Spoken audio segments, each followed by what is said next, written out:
전능하신 하나님이시며 창조주신 저희 아버지께 감사드립니다. 하나님께서는 태초부터 홀로 작정하신 기쁘신 뜻에 따라 우주와 만물을 만드시고 특별히 사람을 하나님의 기뻐하시는 아들이 되게 하시려고 하나님의 생김새와 그 모양대로 만드시고 호흡을 주셨습니다. 마귀의 유혹을 받은 아담부터 시작된 죄로 인해 모태에서부터 사망의 심판을 받고 태어난 저는 하나님의 말씀에 따라 유월절 양으로 죽으신 하나님의 아들 예수 그리스도와 함께 죽었다고 믿습니다. 하나님께서는 믿음으로 죽은 저에게 하나님의 생명인 성령을 주셔서 하나님의 아들로 새로 태어나게 하셨습니다. 그래서 저는 죄의 종노릇을 옛사람이 아니라 새사람으로서 창조주 하나님의 아들이 되었습니다. 그러므로 저는 형제와 이웃을 사랑하고 섬기라는 하나님 아버지의 말씀에 따라 저 자신을 위해 살지 않고 하나님을 기쁘시게 하는 삶을 살겠습니다. 저에게 주신 생명과 모든 것은 하나님 아버지의 것이므로 언제든지 아버지의 뜻에 따라 가난한 이웃을 돕고 하나님께서 복음을 전하는 데 사용하시도록 내어드리겠습니다. 저는 하나님께서 아브라함에게 약속하신 하나님 나라의 유업이 나의 유업임을 믿습니다. 저는 저희 아버지이신 하나님께서 저에게 성령을 주실 때 하나님의 나라가 되었고 하나님의 제사장으로 기름을 부으셨기 때문에 하나님 아버지와 영원한 소금 언약을 맺었습니다. 이러므로 저는 신문대로 거두는 상급과 징계가 있음을 잊지 않겠습니다. 저는 오늘도 제 삶이 세상에서 빛과 소금이 되어서 하나님의 찬송이 되도록 결정합니다. 하나님의 일에 사용하여 주시옵소서. 아버지, 제가 아버지께 가장 훌륭하게 사용되어지도록 100배의 결실을 내는 좋은 땅으로 항상 아버지 앞에 깨어있겠습니다. 그러므로 아버지, 저에게 말씀하여 주시옵소서. 아버지, 제가 기쁜 마음으로 즉시 온전하게 순종하겠습니다. 아버지, 저는 오늘 하루도 아버지를 위하여 작은 일에도 충성하고 남의 것에도 충성하고 아버지를 위한 질문에도 충성하여 열심히 살겠습니다. 아멘. 창조주이신 하나님 아버지, 오늘 여기에 준비된 마음으로 드리는 11조와 감사함을 그리고 지난 한 주 동안에 흘려보내고 심은 씨앗들이 있습니다. 엘 샤다의 신실하심을 따라 언약하신 상을 내려 주시옵소서.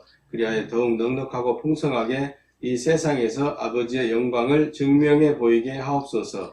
아버지 또한 말씀을 전하고 들을 때 명철과 총명을 더해 주셔서 아버지의 마음을 깊이 알게 하시고 아는 것과 믿는 것이 하나가 되어 아버지와 온전히 연합되게 하옵소서. 아멘.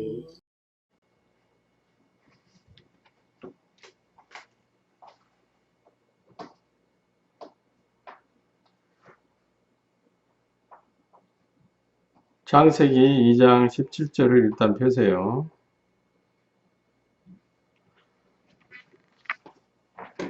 창세기 2장 17절 한번 펴세요.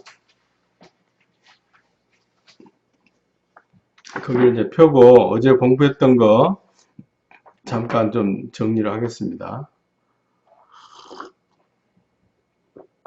어제 공부했던 게 뭐예요? 메시아와 그리스도의 의미죠. 그래서 우리가 메시아, 그리스도 그러면 예수 그리스도만 항상 생각한단 말이에요. 그러나 메시아와 그리스도라는 그 의미를 정확히 알고 나면 예수 그리스도도 그리스도의 한 종류이고 그리스도의 한 종류이라면 예수 이외에도 메시아와 그리스도가 있었다는 얘기죠. 그 얘기는 이제 이스라엘의 메시아 그 강의할 때 진지하게 오랜 시간을 했는데 복습하는 차원에서 들으시고 이제 처음 들으시는 분들은 좀 새겨 들으셔야 돼요. 그래서 메시아가 그리스도인데 뭐 메사이아, 마시아의 히브리어나 영어 이런 그 발음의 차이를 떠나서 일단 의미로 한국식으로 메시아 곧 그리스도라 함은 하나님께서 특별한 임무를 주어서 임명한 사람들을 보고 메시아 혹은 그리스도라고 한다. 메시아는 히브리 말을 한국말로 옮긴 거고 그리스도는 헬라 말 크리스토스를 한국말로 옮긴 것이다.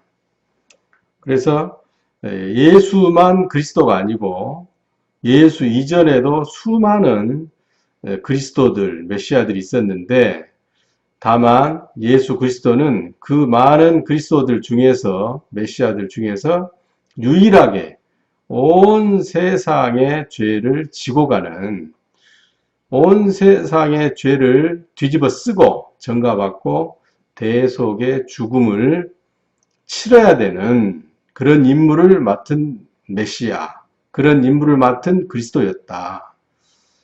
그리스도 이전에, 예수 그리스도 이전에도 수많은 그리스도 메시아들이 있었는데 그들이 맡았던 일은 왕, 선지자, 제사장.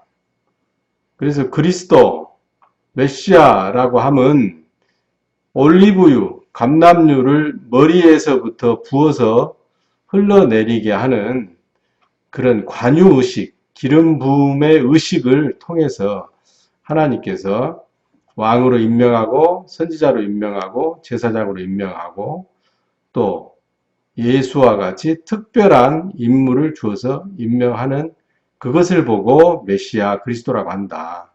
그래서 엄밀한 의미에서 온 세상의 죄를 지고 가는 메시아 그리스도는 예수인 것이 맞지만 예수만이 하나님의 기름 부음을 받고 하나님의 맡겨진 하나님께서 맡긴 일을 수행하는 그리스도 메시아는 아니었다. 예수 이외에도 수많은 메시아, 왕들, 선지자들, 제사장들 또 이제 구약의 수많은 그 등장하는 그 천사들도 하나님께서 하늘나라에서 영계에서 천국에서 임명을 해서 파송을 한 그런 메시아이고 그리스도였다. 다만 하는 일이 달랐을 뿐이다. 이 점을 여러분들이 좀 잘 이해를 했으면 좋겠어요. 그래서 메시아 그리스도라 하면 어떤 임무를 받은 사람, 반드시 수행할 일이 있는 사람, 하나님의 미션을 받은 사람, 하나님의 부르심을 받아서 할 일이 정해진 사람을 보고 메시아 그리스도라고 한다. 사람뿐만 아니라 천사까지도 포함하는 거죠. 그래서 요한복음 1장 41절에서부터 유대인들이 말하는 그 메시아, 하나님으로부터 심부름 온 그 영계에서 온 어떤 존재, 그런 의미로서 이 메시아를 만났다라고 안드레가 이제 얘기하는 그런 것에서부터 시작해서 우리가 공부를 했습니다. 그리고 이제 요한일서 2장 20절과 27절에 보니까 하나님의 아들이 된 저와 여러분도 하나님으로부터 그리스도처럼 메시아처럼 기름 부음을 받은 하나님의 아들이더라. 그래서 우리가 받은 기름 부음은 우리가 받은 하나님의 미션은 뭐예요? 이 세상에서 마태복음 5장 16절과 같이 빛과 같은 존재로 살아라. 착한 행실로 하늘 아버지께 영광을 돌리는 빛과 같은 존재로 살아라. 빛의 아들로 살아라. 그것이 우리가 맡은 미션이고 우리의 사명인 것이죠. 그래서 이제 그런 의미에서 이제 어제 강의를 한 50분 정도 했으니까 복습하실 분들은 하시고 강의 못 들으신 분들은 카페에 올려놨으니까 좀 공부를 하셨으면 좋겠어요. 그리고 이제 오늘은 천사, 메시아와 천사의 종류에 대해서 공부를 하겠습니다. 창세기 2장 17절 펴놨죠? 창세기 2장 17절을 읽어보겠습니다. 선악을 알게 하는 나무의 실과는 먹지 말라. 내가 먹는 날에는 정령 죽으리라 하시니라. 이건 하나님의 직접 화법이죠. 하나님께서 직접 아담에게 말씀하시는 거예요. 왜 이때는 하나님께서 아담에게 직접 말씀하실 수 있죠? 아담이 죄를 짓기 전이기 때문에 아담이 죄인이 아니라서 하나님께서는 이 아담에게 직접 오셔서 대화하실 수가 있는 거예요. 아들은 아니지만 죄는 없단 말이에요. 그런데 이제 창세기 3장 9절 한번 보세요. 창세기 3장 9절.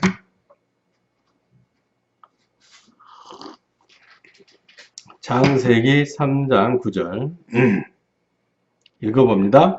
여호와 하나님이 아담을 부르시며 그에게 이르시되 내가 어디 있느냐. 이제 타락했죠. 아담이 마귀의 자식이 돼버렸잖아요. 이제 죄인이 돼버렸어요. 그러니까 이때 이 부르시는 이 하나님은 진짜 하나님이겠어요. 하나님이 하나님 역할을 맡긴 천사겠어요. 하나님 역할을 맡은 천사겠죠. 왜냐하면 출애굽기 33장 20절에 또 가라사대 네가 내 얼굴을 보지 못하리니 죄가 있는 너희들은 나를 보고 살 수가 없음이니라. 출애굽기 3320에서 얘기했잖아요. 그래서 타락한 이후의 아담은 하나님을 뵐 수가 없다. 하나님을 뵐 수가 없기 때문에 하나님께서 아담에게 가시지 않는다. 하나님께서 아담에게 가버리면 아담이 어떻게 되는 거예요? 죽어버리는 거죠. 그러면 아담으로 말미암아 수많은 하나님의 아들들이 될 사람들이 인류가 태어나야 되는데 허사가 되는 거잖아요. 그래서 하나님은 하나님을 대행하는 천사를 창세기 3장 9절부터 파송하시기 시작하시는 거예요.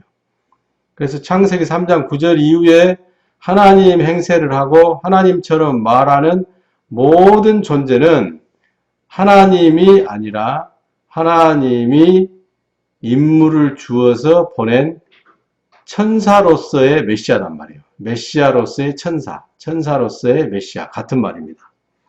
그래서 이제 히브리서 1장에도 나오는 얘기지만은 모든 천사들은 구원 얻을 사람들을 위해서 하나님께서 보내시는 하나님의 심부름꾼이기 때문에 이제 창세기 3장 9절부터는 하나님이 맡긴 임무를 이 땅에 와서 수행하는 천사들이 수없이 많이 등장한단 말이에요. 비록 하나님처럼 말하고 하나님처럼 행세를 할지라도 그는 하나님이 아니라 하나님께서 보낸 임무를 주어서 보낸 메시아로서의 천사들인 것이죠. 그래서 오늘은 이제 그 천사들의 종류를 좀 알아보려고 합니다. 자, 에스겔서 28장 13절 보겠어요.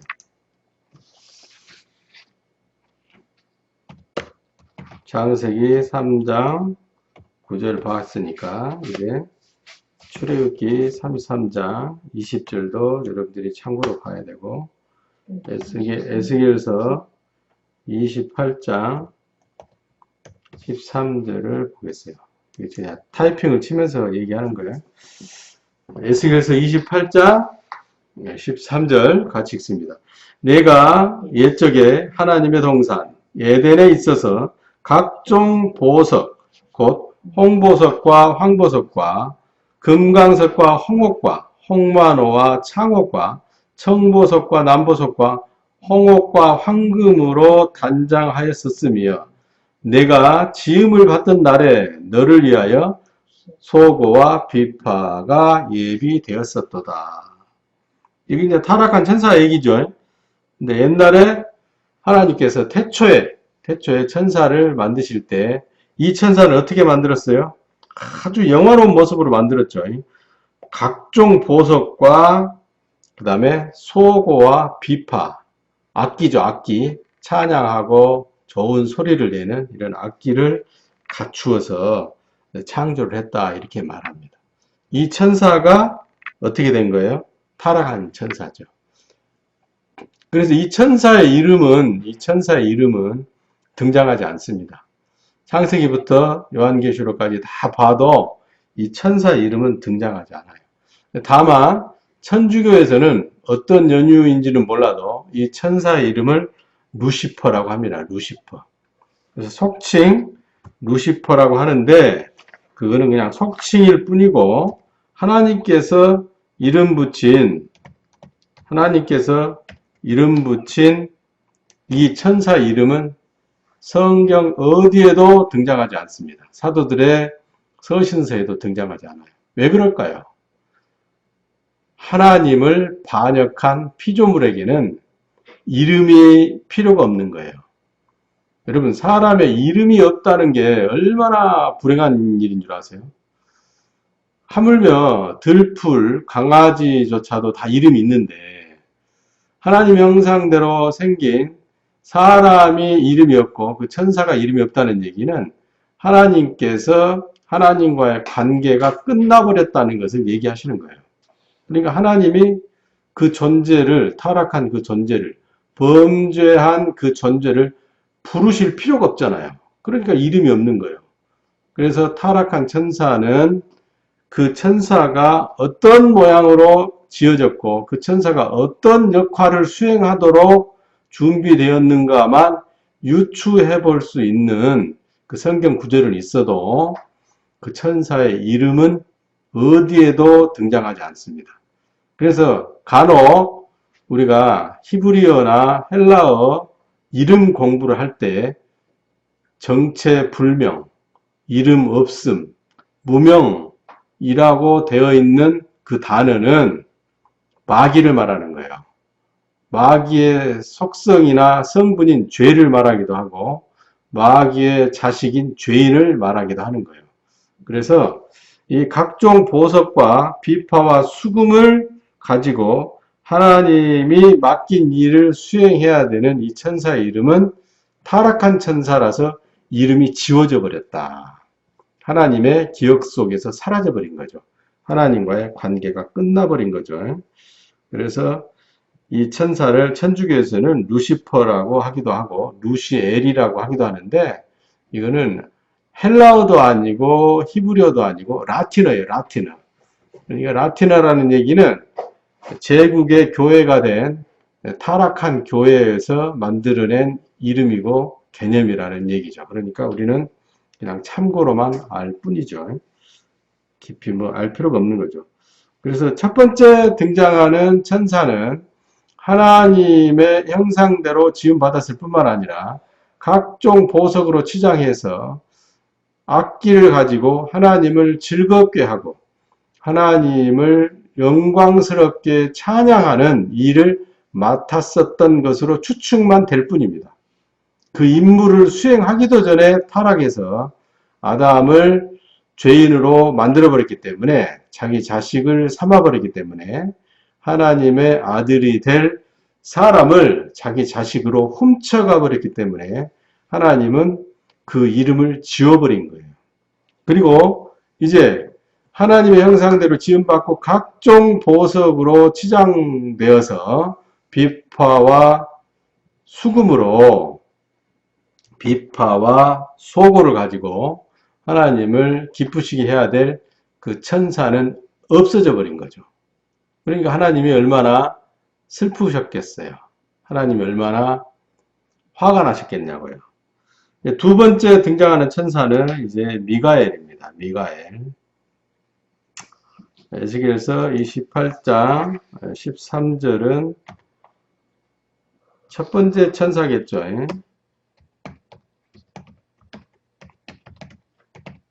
첫 번째 천사 필기를 위해서 제가 이렇게 바꿔드릴게요. 그 다음에 이제 두 번째 등장하는 천사가 있죠. 두 번째 등장하는 천사가 있는데 이 천사는 여호수아서 5장 14절부터 15절 보면 됩니다. 여호수아서 5장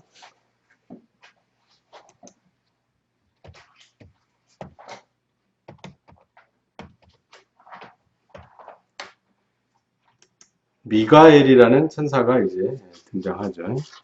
미가엘이라는 천사가 등장하는데 자, 여호수아서 5장 14절 15절 읽어보겠습니다. 그가 가로되 아니라 나는 여호와의 군대 장관으로 이제 왔느니라. 여호수아가 땅에 엎드려 절하고 가로되 나의 주여 종에게 무슨 말씀을 하려 하시나이까. 여호와의 군대 장관이 여호수아에게 이르되 내 발에서 신을 벗으라. 내가 선 곳은 거룩하니라. 여호수아가 그대로 행하니라. 여호와의 군대 장관이 나타나는 거죠. 여호와의 군대 장관. 그런데 부르기를 여호수아가 부르기를 뭐라고 불러요? 내 주여 그러잖아요. 그래서 이때 유대인의 그 관념으로서는 영적인 존재는 육체를 가진 존재보다 월등한 존재로 생각을 했던 거예요.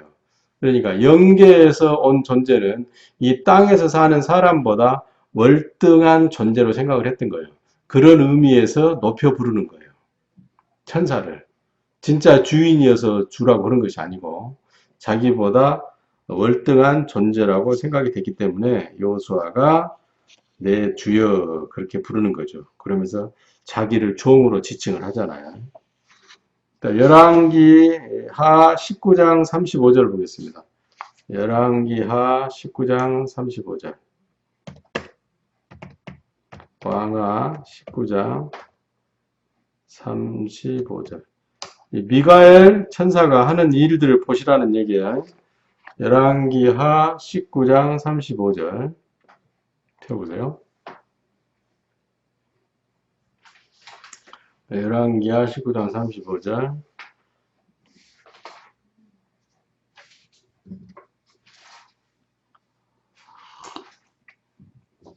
여호와의 군대 장관 역할을 하는 미가엘 천사가 하는 일 한번 봅시다. 시작.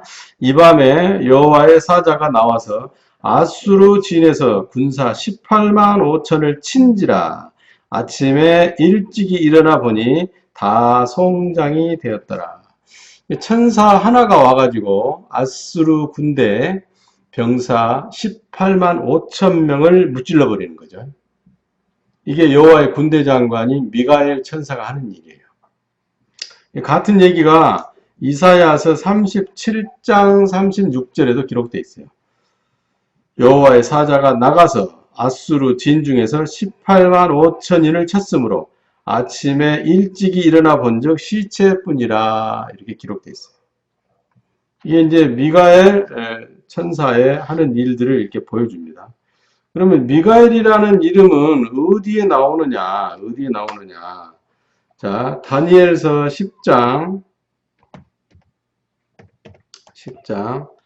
13절과 21절을 보도록 하겠습니다. 다니엘서 10장 13절과 21절.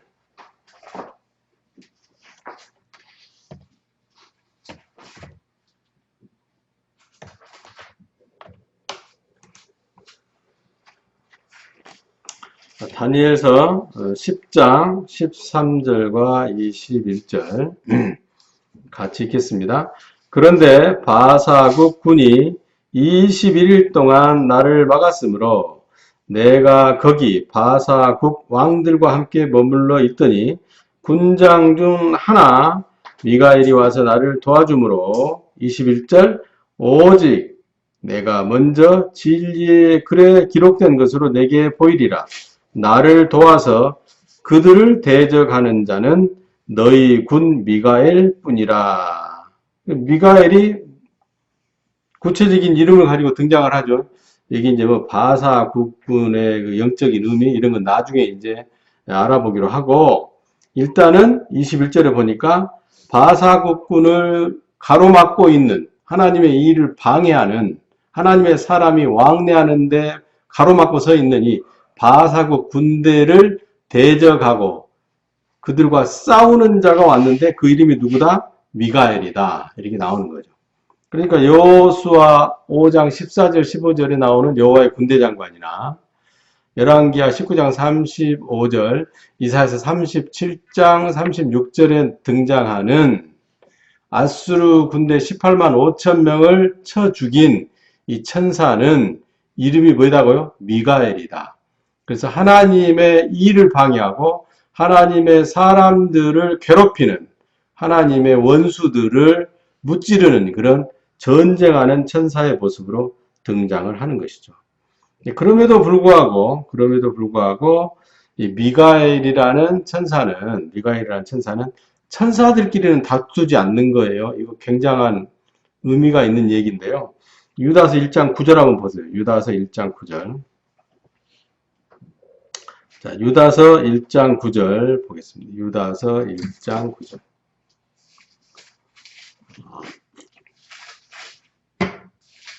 유다서 1장 9절 읽어봐요.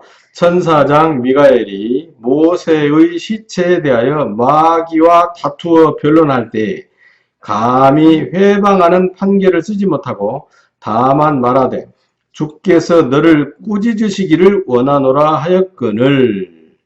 그러니까 미가엘이 마귀하고 다투기는 하는데 회방하는 판결을 쓰지 못하고 꾸짖으시기를 원하노라. 그렇게 말만 했다는 얘기죠. 여기 이제 모세의 시체 때문에 다투는 마귀, 이런 의미는 나중에 우리 유다서 강의할 때 자세히 설명을 해드릴게요. 지금 이걸 설명하기에는 너무 시간이 많이 걸리니까. 어쨌든 이제 이 천사장 미가엘은 영적인 존재들과는 싸우지 않고 하나님의 일에 방해하는, 하나님의 사람들을 방해하는, 하나님의 사람들을 구원하는 일에 동원되는 하나님의 부리시는 천사이다. 전쟁하는 천사. 바사국군, 그 다음에 마귀하고 다투고 대적하고 그런 모습들이 어떤 의미인가는 나중에 우리가 깊이 볼 텐데, 일단은 이 미가엘이라는 천사장은 하나님과 하나님의 사람들을 회방하는, 그 원수들과 싸우는 일을 하는 하나님의 군대 장관이 곧 미가엘이다. 그렇게 알고 계시면 되겠어요. 자, 여기까지 좀 잘 정리가 됐다 하면 좀 쉬어가는 의미에서 일을 칩시다. 여기까지 정리가 잘 됐다. 각종 보석과 소고와 비파를 가지고 임무를 수행하던 천사, 이름이 없는 천사, 마귀가 된 천사, 그 다음에 하나님과 하나님의 사람들을 방해할 때에 와서 전쟁하고 싸워주는 천사, 미가엘. 그래서 옛날에 우리 그 석탄 연료로 달리는 기관차 있잖아요. 그 기관차에 그 파주 임진각에 가서 보면은 철마는 달리고 싶다 이렇게 돼 있는데, 그 기관차의 이름이 미가입니다. 미가예요. 그러니까 미가라는 이 히브리 말이 라틴어로 이렇게 옮겨진 것 같은데, 미가엘, 미카엘, 이런 천사는 힘센 천사, 싸우는 천사, 그런 의미를 가지고 있어요. 힘센 천사, 싸우는 천사, 그런 이름의 뜻이 있어요. 그래서 이제 각종 보석으로 치장되고 소고와 비파를 가지고 일을 해야만 했던 타락한 천사, 이름 없는 천사와 이제 싸우는 천사, 전쟁하는 천사 미가엘에 대해서 알아봤습니다. 이제 세 번째는 가브리엘이라는 천사가 나옵니다. 세 번째 천사,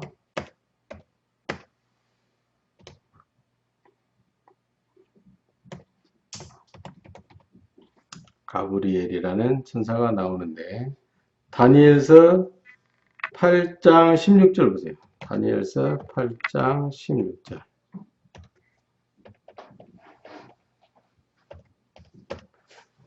이사야서 6장 6절. 다니엘서 8장 16절과 이사야서 6장 6절.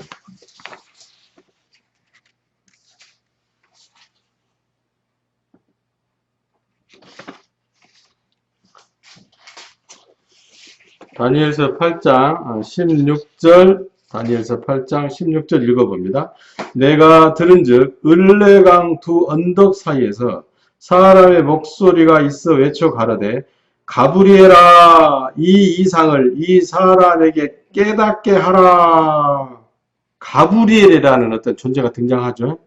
그런데 을레강 두 언덕 사이에서 사람의 목소리가 들려요. 그러면서 그 사람이 뭐라고 하냐면, 가브리엘아, 이 이상을 다니엘이라는 이 사람에게 깨닫게 하라. 그러니까 무슨 천사예요? 이 천사는 해석해주는 천사, 알려주는 천사, 깨우쳐주는 천사. 이 가브리엘이라는 천사는 어떤 천사예요? 해석해주는 천사, 해석천사라고 그래요. 해석천사.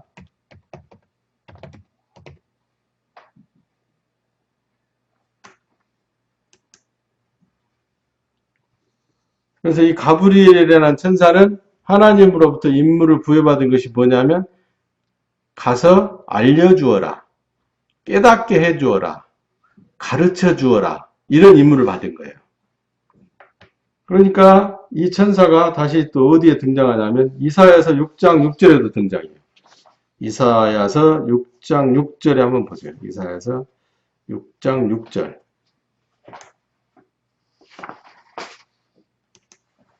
이사야서 6장 6절.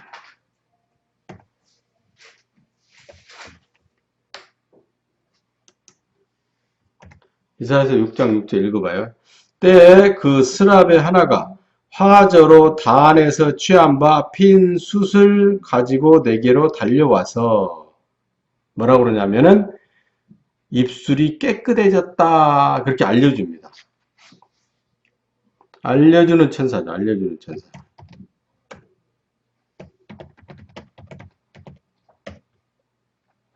알려주는 천사. 그 다음에 누가복음 1장 19절 26절.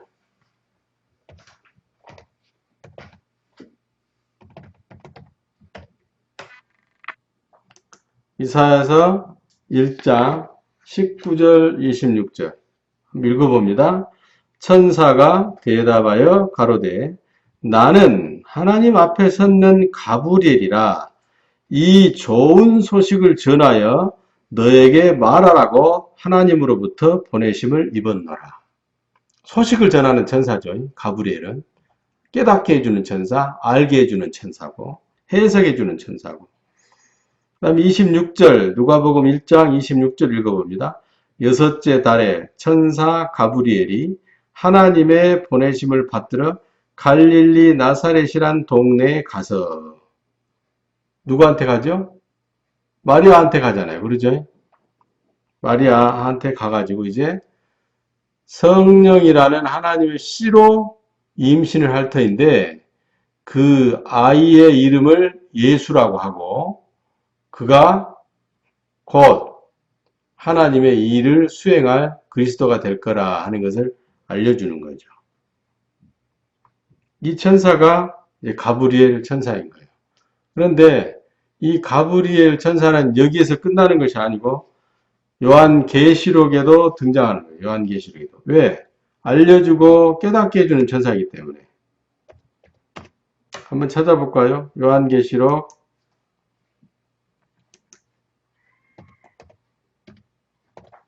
1장 보세요.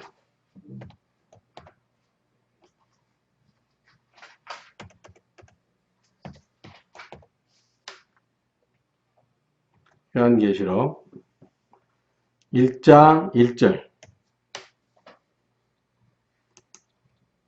요한계시록 1장 1절만 봐도 알겠죠? 요한계시록 1장 1절 읽어봅니다. 예수 그리스도의 계시라. 이는 하나님이 그에게 주사 반드시 속히 될 일을 그 종들에게 보이시려고 그 천사를 그 종 요한에게 보내어 지시하신 것이라. 명령을 하다라는 천사죠. 명령을 하다라는 천사. 요한계시록 1장 1절까지. 이 수많은 이제 이 천사들이 하나님의 이 메시지를 가지고 이제 등장을 하고 알려주고 그러는 거죠. 우리가 이제 또 살펴봐야 될 때가 창세기 18장입니다. 18장 1절.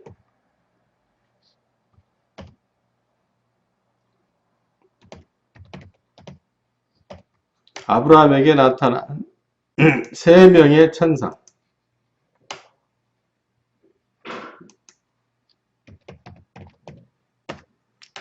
천천히 아주 꼼꼼하게 하는 거예요. 일부러. 아브라함에게 나타난 세 명의 천사.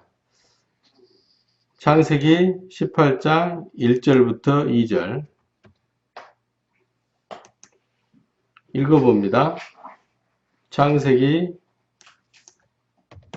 18장 1절부터 2절.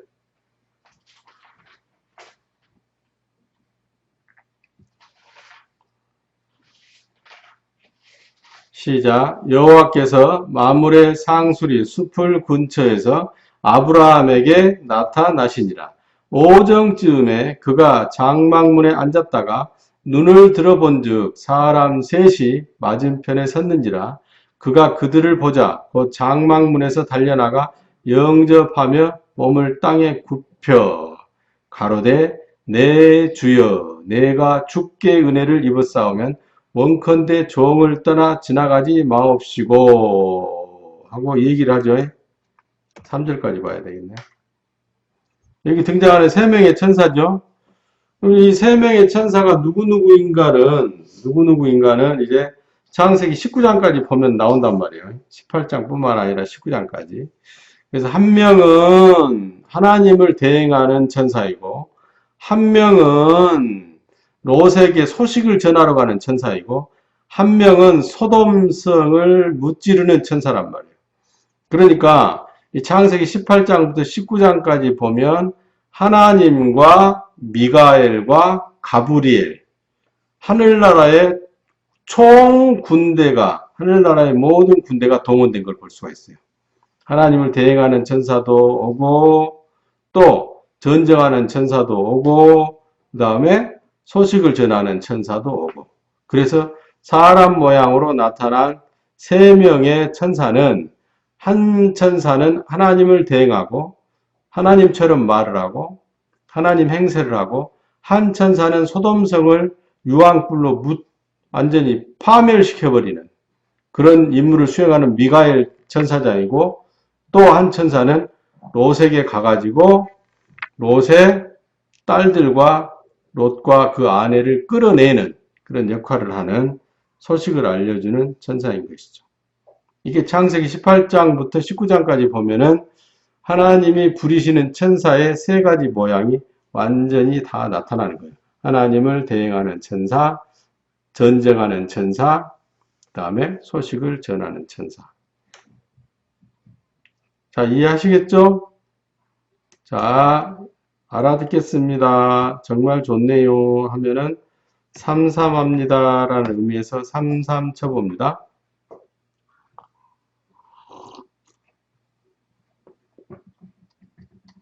삼삼합니까?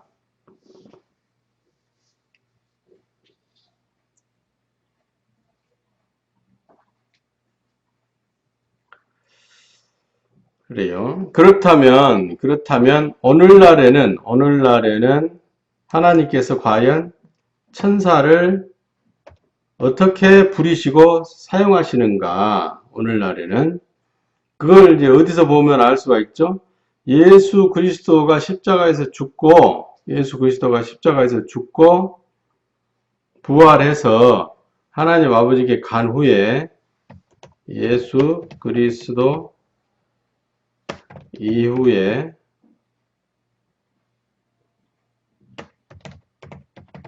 천사들에 대해서 우리가 봐야 되겠죠. 요한계시록에까지 나타나는 그 천사들에 대해서 봐야 되겠죠. 그래서 이 요한계시록에까지 예수 그리스도 이후에 등장해서 요한계시록까지 나오는 이런 천사들을 보면 지금도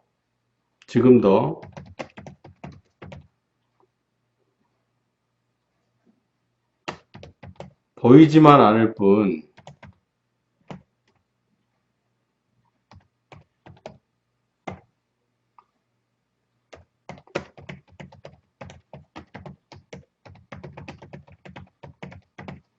하나님의 미션을 수행하고 있다. 예수 그리스도 이후의 천사들은 지금도 보이지 않게 하나님의 미션을 수행한다. 그러니까 이제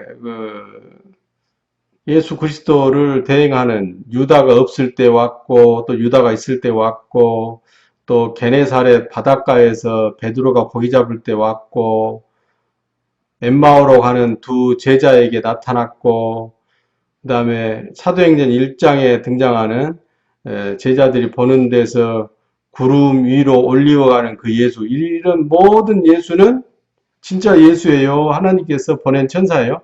하나님께서 예수 그리스도를 대행하라고 보낸 천사들이란 말이에요. 그리고 그런 천사가 이제 요한계시록 1장에도 등장을 하는 거죠. 요한계시록에도 등장을 하는 거죠. 그래서 저는 오늘날에도 천사들은 하나님의 명령을 받아서 각각 특별한 그 임무를 받아가지고 하나님의 아들들을 위해서 이 땅에 와서 일한다고 저는 생각을 합니다. 그래서 하나님께 도움을 요청하고 하나님께 구원을 요청할 때 하나님께서는 직접 오실 수가 없으므로 하나님께서 부리시는 천사들, 곧 누구죠? 미가엘이나 가브리엘의 천사들을 보내셔서 하나님의 아들들을 도와주시고 하나님의 아들들을 위기에서 구출해 주시는 줄로 믿으시기 바랍니다. 보지는 못했지만, 눈에 보이지는 않지만 그런 경험들이 있지요. 그래서 심각한 교통사고로 형체도 없이 일그러질 뻔했는데도 불구하고 멀쩡하게 살아난 것들, 그 다음에 아주 위급한 순간에 위급한 그 상황 속에서도 그 위기를 모면할 수 있는 그런 것들은 하나님께서 보낸 천사들에 의해서 보이지 않게 수행되는 미션이라는 거죠. 자, 잘 알겠습니다 하면은 88 칩시다. 우리 좀 팔팔하게 살아봅시다. 필기 다 하셨으면 88 치세요. 칠판 지우고 강의 마치도록 하겠습니다.